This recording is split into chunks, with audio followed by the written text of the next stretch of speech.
Halo teman-teman, apa kabar semua? Semoga semua dalam keadaan sehat dan mendapatkan rezeki yang berlimpah ya. Kali ini kita akan membahas sebuah film tentang perebutan kekuasaan di Rusia era abad pertengahan. Film ini berjudul Viking yang dirilis tahun 2016. Tahun 977 Masehi. Dinasti Rurik Rusia memerintah Skandinavia dan menguasai jalur Varegues sampai Yunani.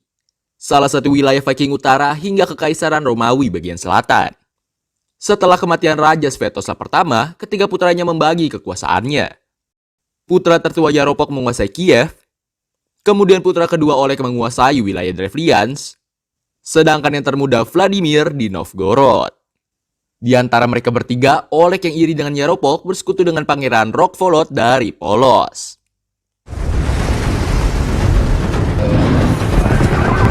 Diperlihatkan sekelompok orang berkuda sedang melakukan perburuan seekor banteng besar. Sedangkan kelompok lainnya yang dipimpin Pangeran Oleg dan tangan kanannya Spenel menunggu di tempat lainnya. Spenel adalah prajurit setia ayahnya dan kini ikut dengan Pangeran Oleg walaupun kurang menyukai Oleg.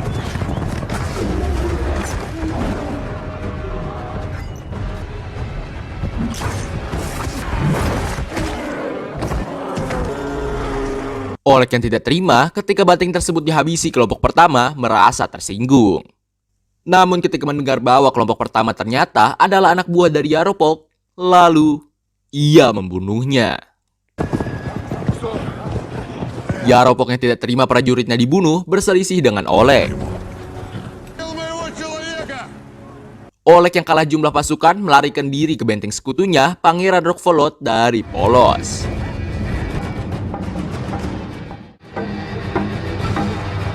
Pangeran Rokvolod yang mengira ada penyerbuan dari pasukan lain, membunyikan tanda bahaya dan menyuruh rakyatnya untuk memasuki benteng. Oleg pun harus berdesak-desakan dengan warga yang sedang panik. Ketika melewati jembatan parit benteng yang sempit, Oleg terjatuh bersama kudanya dan Oleg pun mati. Di dalam benteng, Yaropol berusaha mencari dalih untuk mengkambing hitamkan Spenel. Ia menuding bahwa Spenel sebagai biang keladi kematian Oleg. Kemudian ia minta penegasan Pangeran Rokvolod bahwa secara hukum Spenel harus dihukum mati. Saat Spenel mau dipenggal, ia berhasil menyelamatkan diri. Secara hukum, orang yang berhasil selamat tidak bisa dihukum untuk kedua kalinya. Sehingga Spenel pun berhak untuk bebas. Vladimir yang telah lama berpetualang ke daerah utara, terlihat menuju Polos dengan membawa serta pasukan Viking. Terlihat Spenel sudah bergabung dengan Vladimir dan menjadi penunjuk jalannya. Vladimir berniat untuk melamar putri Pangeran Rokvolod yang bernama Rokneda.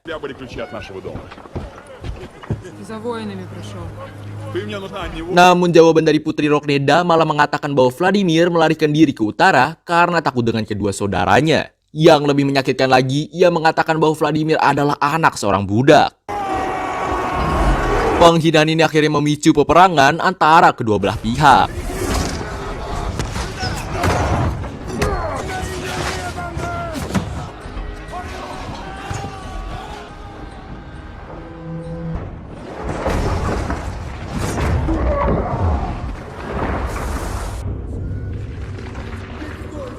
Setelah berhasil mengalahkan Pangeran Rokvolod, Vladimir melakukan perbuatan yang sangat biadab. Ia memperkosa putri Rokneda di depan pasukannya, bahkan di depan orang tua Rokneda. Usai melakukan kekejaman tersebut, Vladimir muntah-muntah dan menyesali semuanya, terutama pada Rokneda sehingga ia memutuskan untuk menikahinya.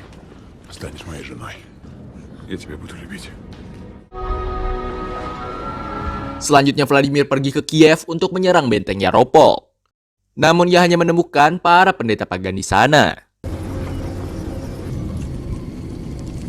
Rupanya Yaropol sudah meninggalkan Kiev 1 hari sebelumnya untuk mengumpulkan pasukan lebih banyak lagi. Vladimir mencoba menggali tanah untuk mencari harta yang ditinggalkan Yaropol di sana. Terdengar prajuritnya menemukan orang Yaropol yang masih ada di sana. Rupanya mereka menemukan istri Yaropol yang bernama Irina yang ditemani oleh pendeta Anastasius dan seorang prajurit yang bernama Blood. Sebetulnya, Yaropok akan mengirim pulang istrinya ke Korsun, yang merupakan wilayah Bizantium di bawah kekuasaan Romawi Timur. Blood yang ditanya Spenel membocorkan informasi tentang Yaropok dan mengatakan bahwa Irina sedang hamil. Memanfaatkan situasi tersebut, Vladimir kemudian menahan Irina dan mengirim utusan agar Yaropok menemuinya. Dengan hanya dikawal pasukan dalam jumlah kecil, akhirnya Yaropok menemui Irina dan Vladimir. Pertemuan kakak beradik terjadi dalam suasana yang sangat kaku. Tangan kanan Yaropok yaitu Variasko sempat memastikan situasi aman-aman saja. Tapi Spenel malah menguasai gerak-gerik Variasko.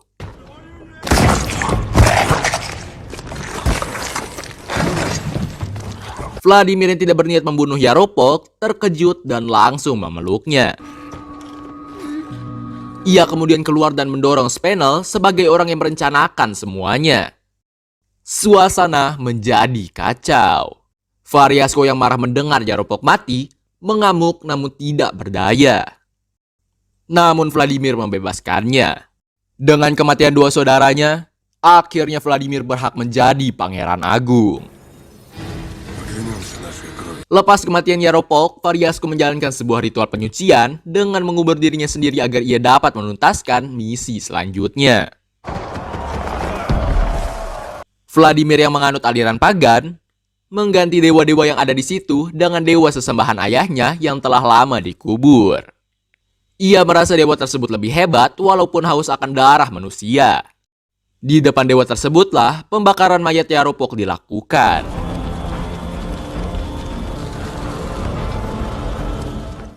Sementara di sisi lain di sebuah perbatasan, Variasko berusaha membangun aliansi dengan orang-orang PC Negues. Usaha ini dia lakukan supaya Irina bisa naik ke atas tahta yang ditinggalkan Yaropok.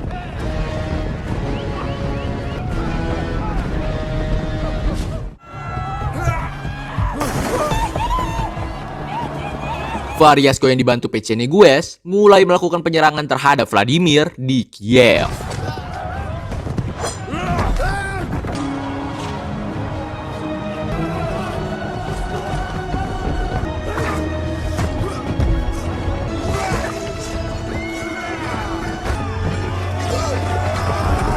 Pertempuran berhenti ketika Spenel memanfaatkan Irina untuk mengancam Variasko. Tapi Vladimir menghentikan Spenel karena dia tidak menyetujuinya. Variasko pun mundur untuk sementara waktu. Vladimir yang siaga dengan serangan berikutnya mendatangi teman-teman Vikingnya. Namun ternyata mereka meminta bayaran apabila Vladimir membutuhkan tenaga mereka. Setelah semua emas dikumpulkan, ternyata para Viking masih merasa kurang. Dan mereka hanya menghargai semua emas itu hanya dengan memberikan satu prajurit mereka, yaitu si raksasa Berserker. Penghuni benteng menyadari bahwa PC Negues akan menyerang lagi. Ini membuat prajurit bekas anak buah Yaropok pun dengan sukarela ikut membantu. Dipimpin oleh bekas panglimanya yang bernama Fyodor yang telah menganut Kristen Ortodok. Fyodor menitipkan sebuah gelang pada Vladimir untuk anaknya. Sementara ia keluar benteng untuk menyambut serangan musuh. Kembali PC Negues melakukan serangan kedua.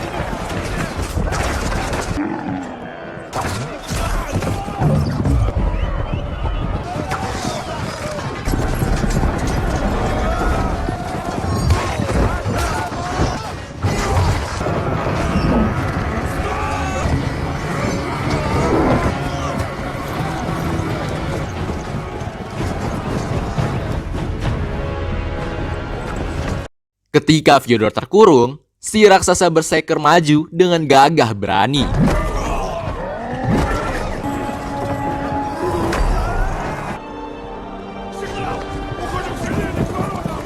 Namun ia pun harus kehilangan nyawanya.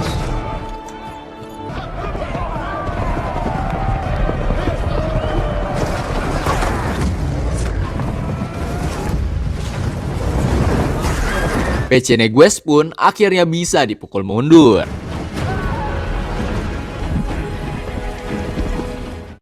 Penghuni bentengnya masih pagan mempercayai bahwa Vladimir dilindungi oleh dewa ayahnya, sehingga mereka berebut untuk menyentuhnya. Suatu ketika saat Vladimir sedang berbincang-bincang dengan Irina, terjadi keributan besar di dalam benteng. Anak Fyodor yang bernama Ivan mau dijadikan korban sesembahan dewa pagan. Fyodor mencoba menyelamatkan anaknya dan naik ke atas sebuah menara. Tapi orang-orang tidak mau berhenti begitu saja sampai akhirnya mereka merobohkan menara tersebut. Fyodor dan anaknya jatuh dan meninggal. Vladimir sangat marah dan terpukul dengan kejadian tersebut. Sampai akhirnya dia menghajar babak belur pendeta pagan tersebut. Vladimir memutuskan untuk membebaskan Irina dan melakukan pertemuan dengan Variasko. Ia kemudian menyerahkan gelang Fyodor pada Irina sebagai kenang-kenangan. Irina melihat huruf Yunani pada gelang tersebut yang tertulis Anna. Ia menganggap bahwa itu adalah anugerah dari Tuhan.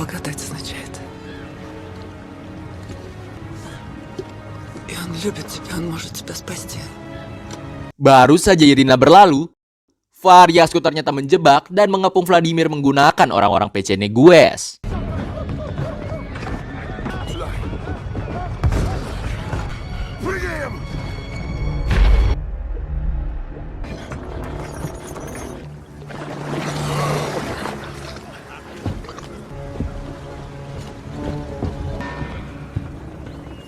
Tiba-tiba, sebuah kapal berbendera Romawi datang.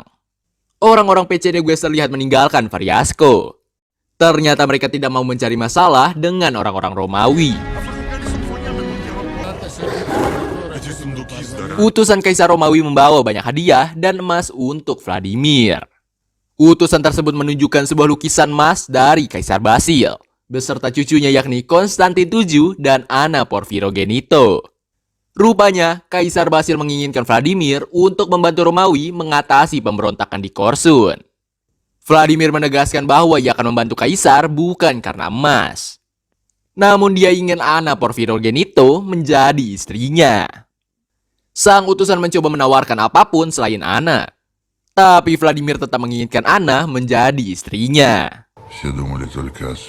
Vladimir yang masih mengkhawatirkan serangan Pechennegues menemukan fakta ketika berhasil menangkap salah satu anak buah Variasko.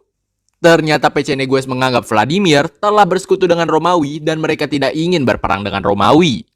Dia pun mendengar bahwa Irina dibawa Variasko ke Korsun. Kemudian Vladimir meminta Spenel untuk segera menyiapkan pasukan dan mengirim utusan.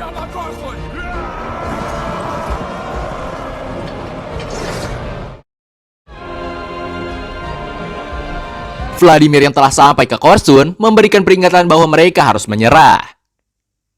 Dan dia menegaskan tidak akan meninggalkan tempat itu sebelum menaklukkan benteng tersebut.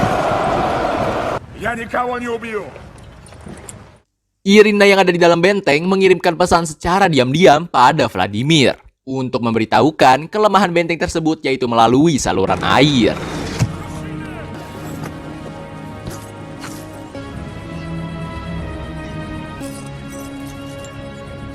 Namun Variasko mengetahui tindakan yang dilakukan oleh Irina, sehingga membuat dia marah.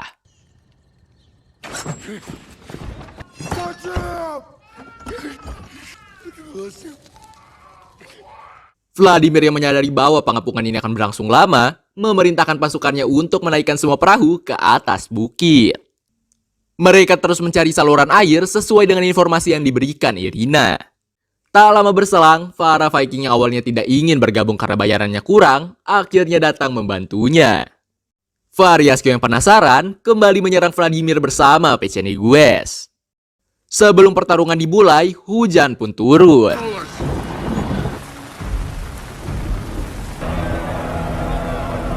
Hal unik terjadi, di mana Vladimir meluncur menggunakan perahu untuk menyerang Variasko dan pasukannya.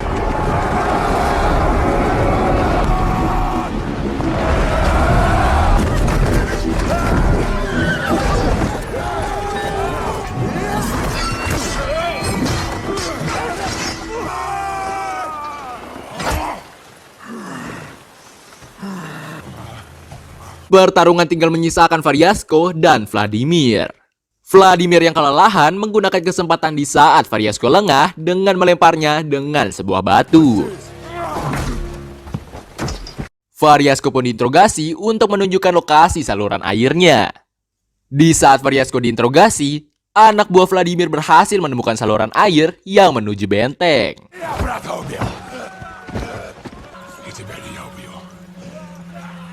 Dengan tidak ada pasokan air, akhirnya para pemberontak di benteng Korsun pun menyerah.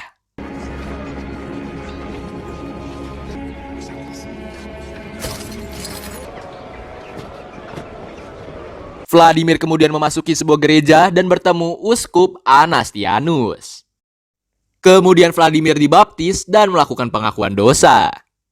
Hal ini membuat ia menangis karena teringat dosa-dosanya. Di bawah pemerintah Vladimir yang agung, rakyatnya ikut berbondong-bondong memeluk kepercayaan yang dibawa Vladimir. Mohon maaf apabila ada kata-kata yang tidak berkenan. Jangan lupa untuk like, komen, dan subscribe. Terima kasih.